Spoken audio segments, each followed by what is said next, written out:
Locked On Patriots, your daily New England Patriots podcast. Part of the Locked On Podcast Network, your team every day.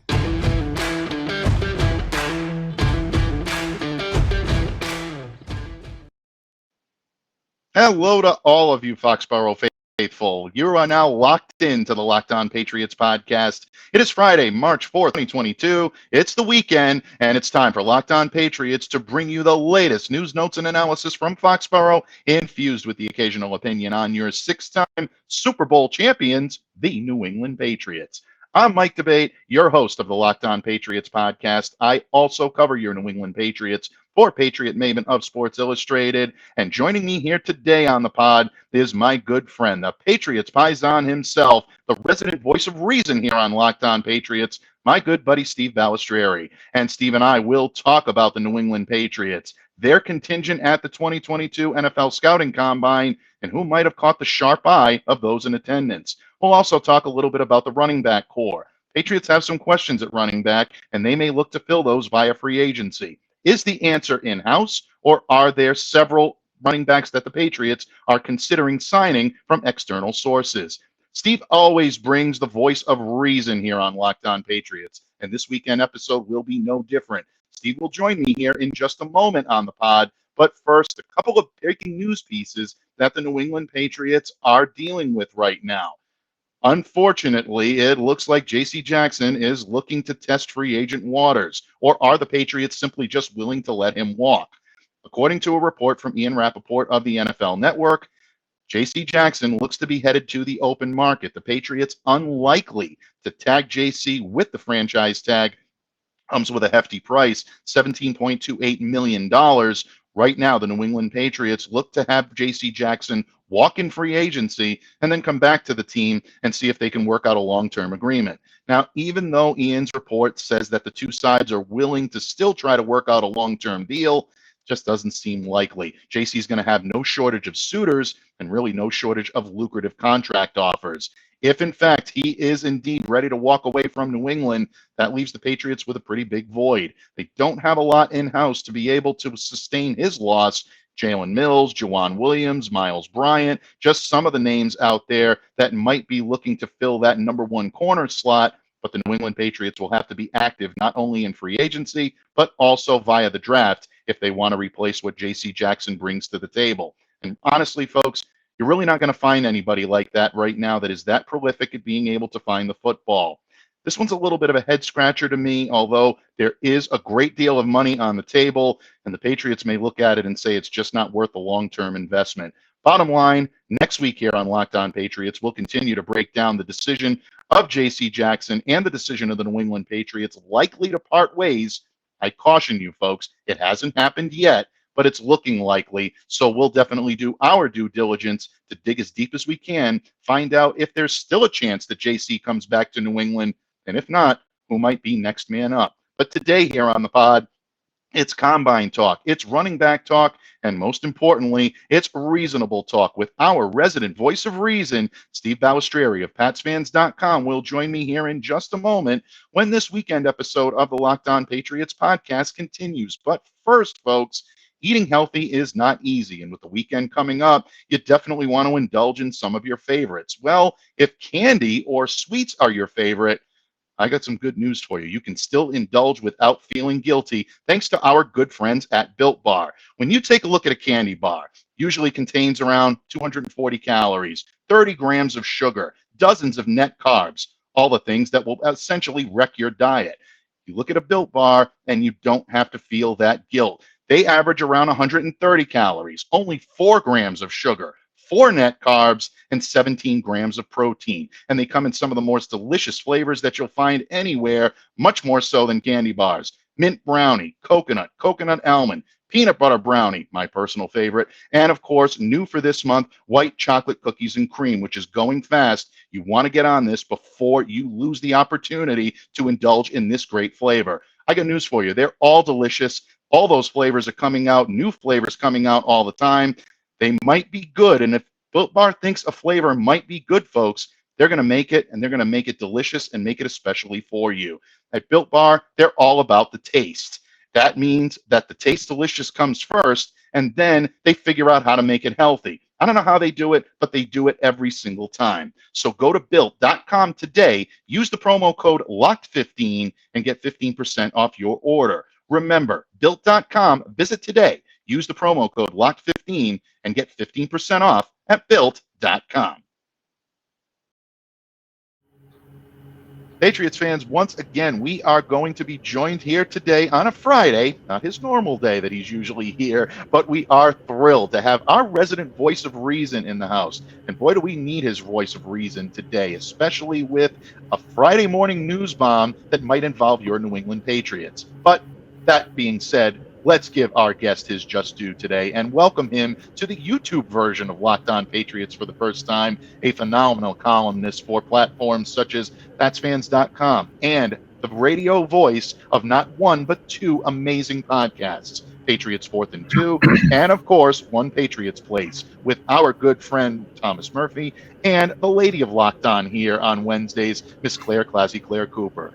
My Patriots Paisan joins me today, my good friend Steve Balestrieri. Steve, thank you for joining me here today on now the YouTube version of Locked On Patriots. Hey, it's even more fun now. Now we get to actually look at each other when we're doing these podcasts. So, it's great being on video with you. And what better way to spend a Friday to kick off the weekend and talk some football? Well, it's good for me to be able to look at you. It's good for our listeners and our viewers as well. They can avert their eyes from the other side of the screen right now, which, I got to give them credit. They're hanging in there. I don't know how they're doing it. Either they're watching this, without, eating or whatever. But no, all kidding aside, the great guests that I've had have definitely helped keep them here. But all kidding aside, Steve, it is great to be with you here. Thank you for adjusting your schedule as you always do. I got to give you so much credit for that, bud, for being here with me on a Friday. And we do have an interesting breaking news to talk about before we get going into our discussion on the Combine and a little bit on Patriots free agency when it comes to the running backs. Adam Schefter reported on Friday morning, Steve, that Dallas Cowboys receiver Amari Cooper might end up being on the open market. And naturally, if a prolific wide receiver is going to be on the open market, Patriots media, Patriots fandom is going to swarm around it. Amari right now is owed $20 million, and that becomes guaranteed by the Dallas Cowboys on March 8th if he's not traded or released, or I should say if he's not traded before that date. It's very interesting to me that with that date approaching, that the Cowboys would put this out there.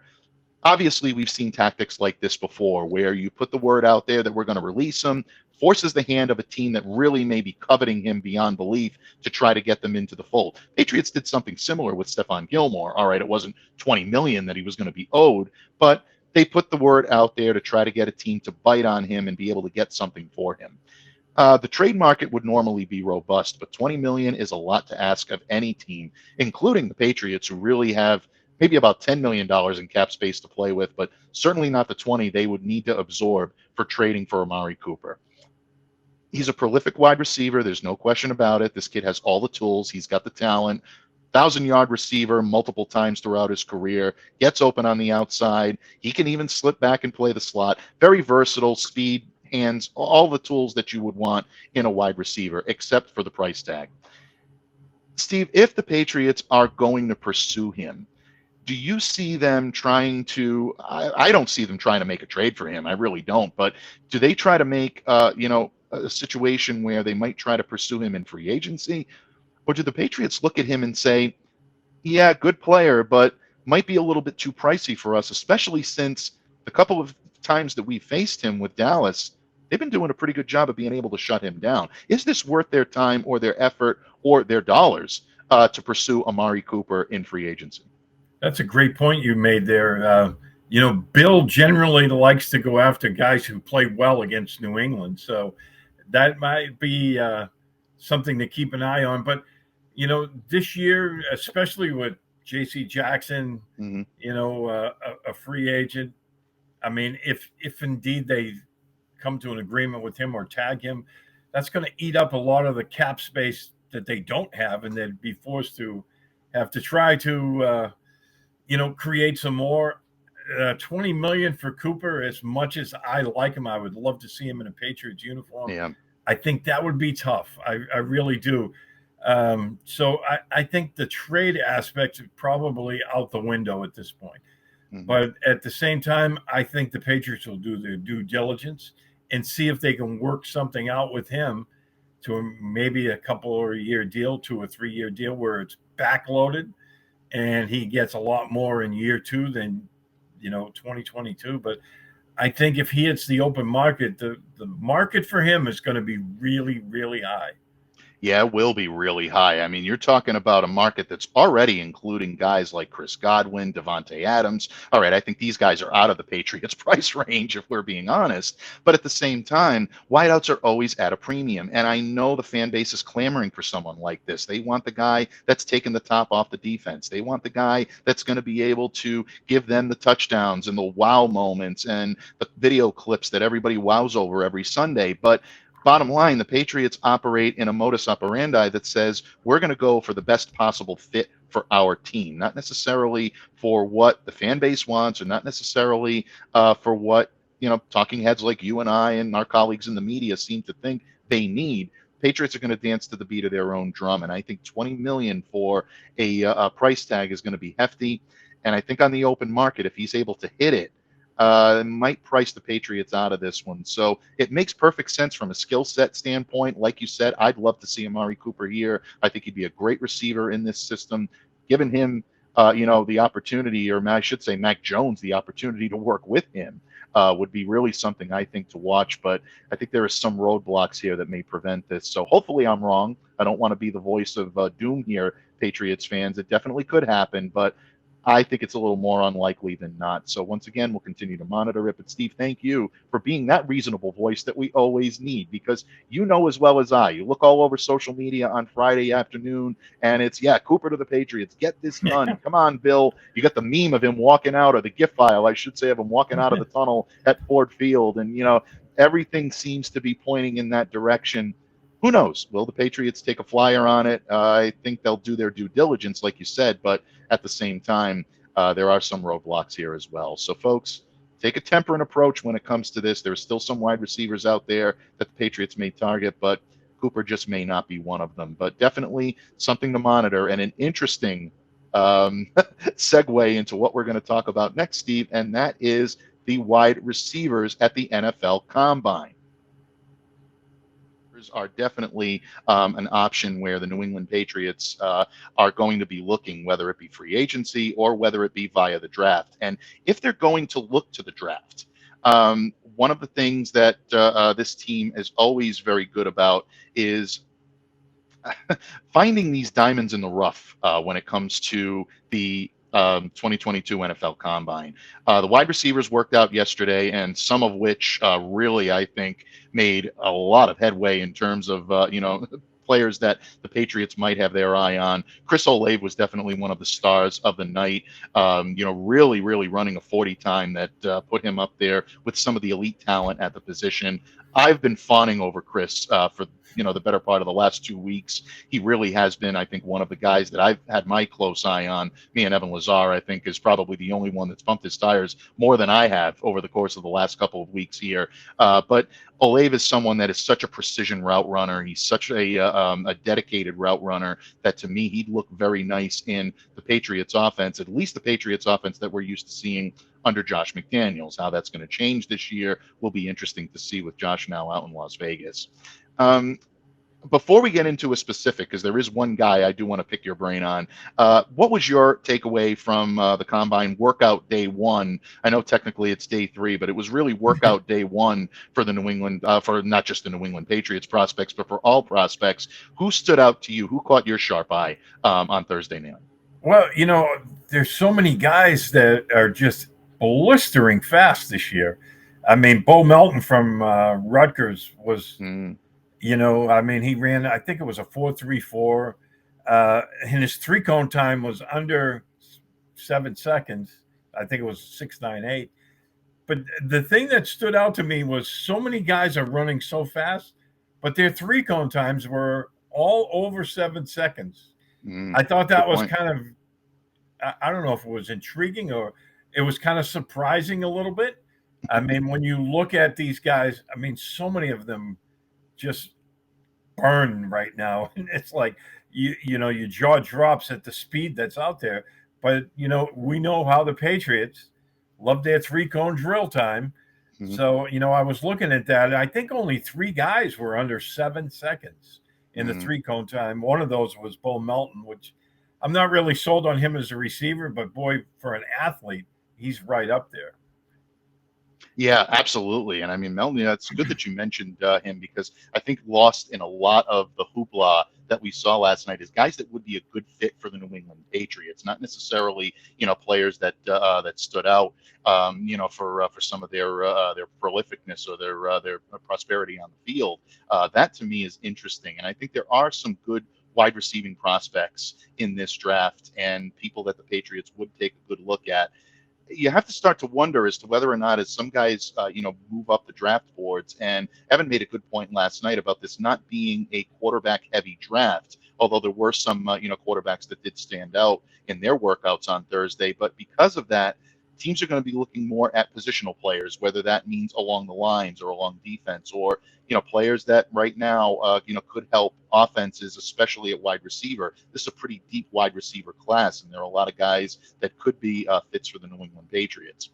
One of which garnered, I think, maybe a little amusing uh, attention the last couple of days, but the more you look at it, the more he does look like a Patriots prospect, is Slade Bolden, slot receiver out of Alabama. Now, this kid is not going to be a day 1, day 2, maybe a day 3 pick. He could even slide as an undrafted rookie free agent, but his prolific ability to match up with Mac Jones in the slot. These two have a very close relationship. They were roommates at Alabama. The way he was deployed is very similar to how the Patriots look to utilize guys like Welker and Edelman in the past. As a matter of fact, he even mentioned that Billy O'Brien used to tell him the way they used to deploy Wes Welker when he was the offensive coordinator here in New England. And I think in a lot of ways, people are seeing some similarities between the two sides. If in fact the New England Patriots do decide to take a look at Bolden, if he's available, and if they decide to use late round draft capital on him, or if they decide to sign him as an undrafted rookie free agent, is this a kid that could have an impact on this offense? Or are maybe we hyping this up a little bit too much because of the comparisons to Welker and Edelman, and thinking we found our answer in the slot with a guy that really right now is not too high on a lot of draft boards? Yeah, you never say never. And, for a guy who worked in that Alabama system, as we all know, that's a pretty prolific passing offense. Right. I would never say never in regards to that, especially, again, you talk about Julian Edelman, Wes Welker, guys who weren't highly thought of either. And you can't measure a guy's heart at the combine. Right. And, I think if they were to use like a late round, like a 7th round pick, or even like, as you said, an undrafted free agent, I'd be all for that, because I think that would be all the motivation he would need to come back, work with Mac Jones. In fact, I would love to see them grab 2 Alabama guys, him being the late round guy, and a guy like Brian Mechie, who I think would be fantastic in this offense, even if we don't see him in 2022 very much, if at all, because of his ACL injury, during the championship game. But I mean, I would love to see Bolden in a Patriots uniform, because I think he would fit in what they like to do. Yeah, he would. He absolutely would fit in what they like to do. And everybody's making a big deal out of the fact that, oh, this guy is not very highly touted, or, oh, he's probably going to go undrafted, or this is not the answer that they need. I hear that an awful lot when his name comes up, meaning Slade Bolden. And they don't need anybody like that. They need the prototypical guy that's going to take the top off the defense. I understand. I know the fan base wants it. And to be honest with you, there is an adequate argument to get Mac Jones a top-level talent that he can work with and grow with at the wide receiver position. You saw the relationship between Burrow and Chase in Cincinnati. I'm not saying the Patriots are going to be able to duplicate that, but someone who has familiarity with how this kid plays and what he likes to do, and a precise route runner that can hit the target when Mac puts the ball on a dime, is something that I think is, I don't want to say desperately needed here in New England, but it is something that I think the Patriots should be pursuing this offseason.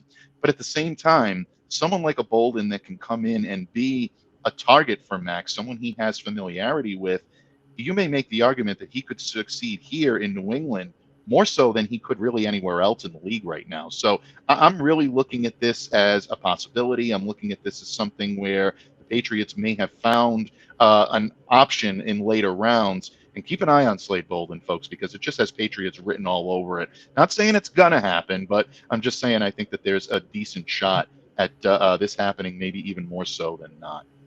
Steve, it's always a lot of fun to talk prospects and talk combine, and we're going to continue that next week when Steve and I get into some of the defensive standouts that have yet to work out, at least according to the time we're recording this podcast, in the combine for next week. But free agency is also right around the corner. That's actually closer than the NFL draft. And as we inch closer to that deadline, Patriots have some question marks, one of which we've talked about here before on Locked On Patriots, the need for a third down running back to take some of the pressure off of Damian Harris and Ramondre Stevenson. Who does Steve feel might be a good fit in this system? Is it someone on roster, or is it someone that the Patriots may pursue externally? We'll discuss that topic and more when this Friday episode of the Locked On Patriots podcast continues. But first, folks, football might be over for the season, but basketball is in full steam, both for pro and for college hoops. For all the latest odds, totals, player performance props, and also where the next head coach is going to land, not just in the NFL, but all over the sports landscape, BetOnline.net is the number one spot for all of your sports betting needs. BetOnline remains the best spot for all sports scores, podcasts, news, sports, everything this system. BetOnline.net has you covered. And it's not just basketball either, folks. BetOnline is your source for hockey, boxing, UFC odds, all over the sports landscape. Once again, these guys have you covered. Head to the website today or use your mobile device to learn more about the trends in action. BetOnline, where the game starts. Patriots fans, the great Steve Balestrieri, my Patriots paisan, joins me here on the pod today. And Steve, in the previous segment, we talked a little bit about the Patriots' potential pursuit of Amari Cooper. We also talked about some of the combine standouts and whether or not a guy like Slade Bolden could be a diamond in the rough for the New England Patriots. But as I said to bring us back from break, the New England Patriots have several holes that they may look to fill via free agency. And the Pats do have some question marks at a lot of different positions. Linebacker, cornerback, wide receiver. But running back is one that most fans seem to think the Patriots have well covered. Well, Steve, you and I know that that's not necessarily the case. The New England Patriots do have two very good running backs at the top of the heap when it comes to Damian Harris and it comes to Ramondre Stevenson. But there's a lot of question marks as to who's going to fill that third down back role. And that's so vital in the New England Patriots offensive system. Even though Josh McDaniels taking his talents to Las Vegas, you have to think that's still going to be a big part of what they do. James White, Brandon Bolden, both unrestricted free agents. I think the Patriots would love to have at least one, if not both of these guys back, but it's not a guarantee. And if, in fact, they choose not to pursue either one, or either one of these guys chooses to continue their career elsewhere, that leaves the hole for the New England Patriots at third down back. When you look at the landscape, and I know I said free agency, but I don't want to limit you to just there either. Is there anybody right now that you have your eye on the landscape that could be a potential fit in New England in that role if, in fact, James White and Brandon Bolden decide that they're not going to be playing their football in Foxborough in 2021? Yeah, in a perfect world, James White would be completely healthy and back because he knows the offense, and they would pick up seamlessly right where they left off, because he is, we've seen him do it in this offense for years. He's probably their best option if he's healthy. But that hip injury he suffered, that's a potential career ender. So we'll have to see, how he looks with that. In the case that he's not, the player he was prior, the guy I really like, and I'm not saying that they're going to be able to get him, or even if he's going to become available, because I think they may try to re-sign him where he's at. Darrell Williams from the Chiefs. He's only 27. He's one of those third down kind of backs.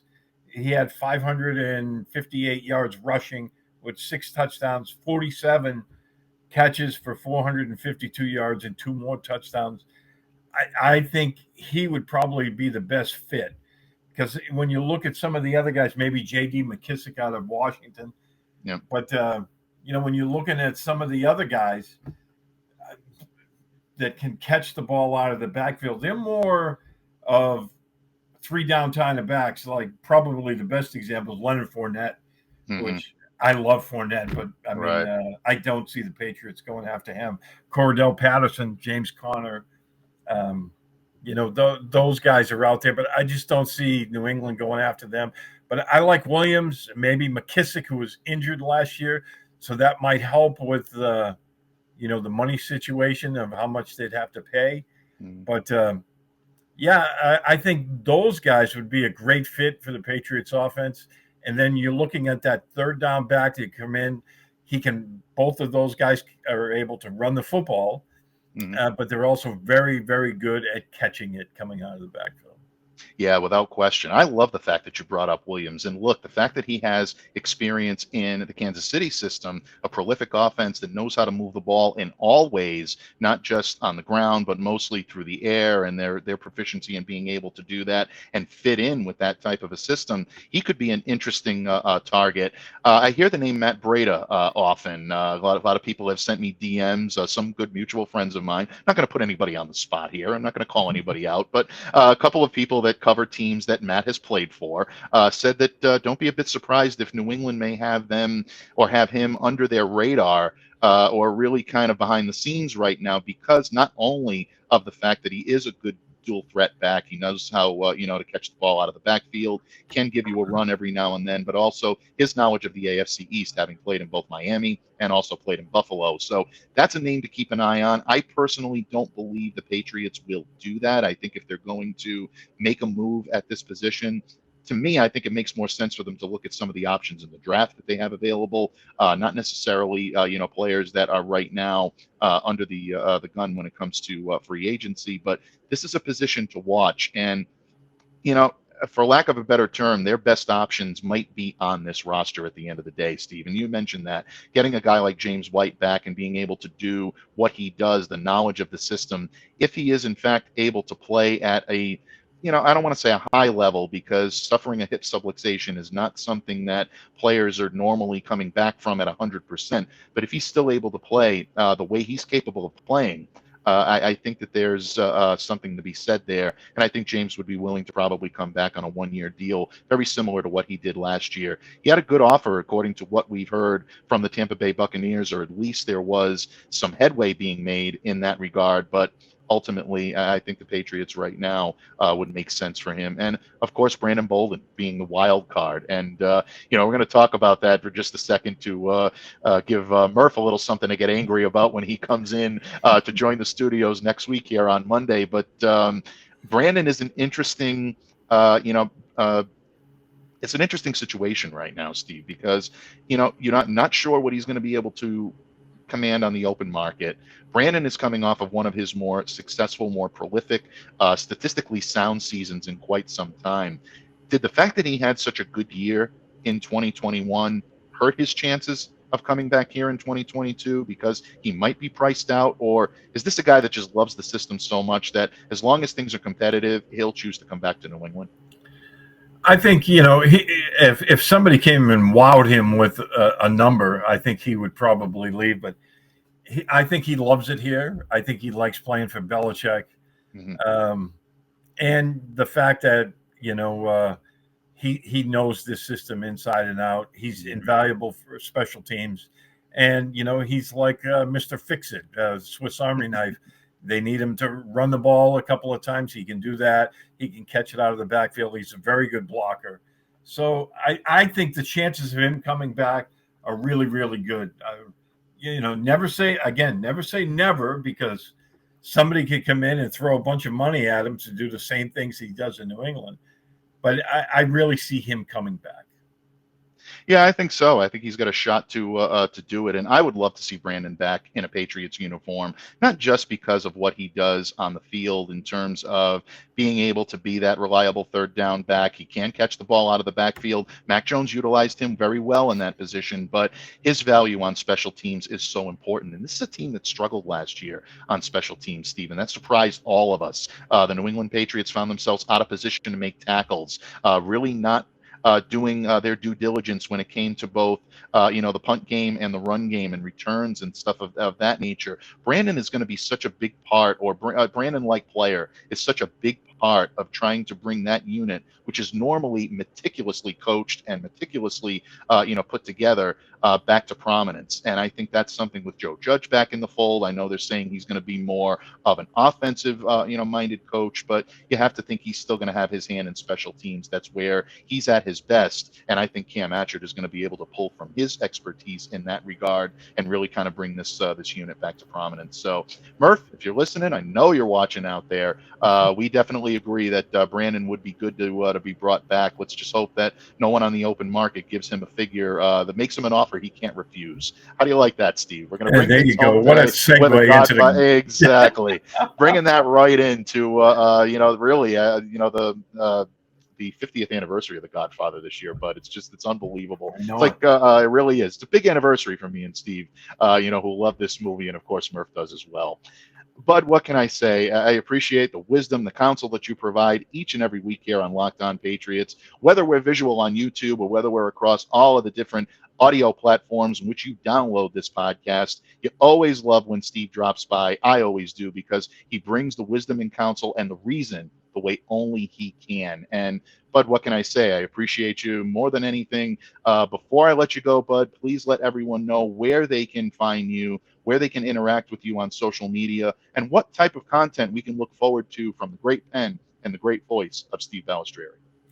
Well, thank you once again. It's always a pleasure being on here with you. You can find me on Twitter at SteveB7SFG. I'm also on Facebook, Instagram, LinkedIn at Steve Balestrieri. I write for PatsFans.com. I'll be looking at some of the stuff coming out of the combine this week, some of the overreactions that we're used to seeing when guys really shine on there. But hey, that's what this is about.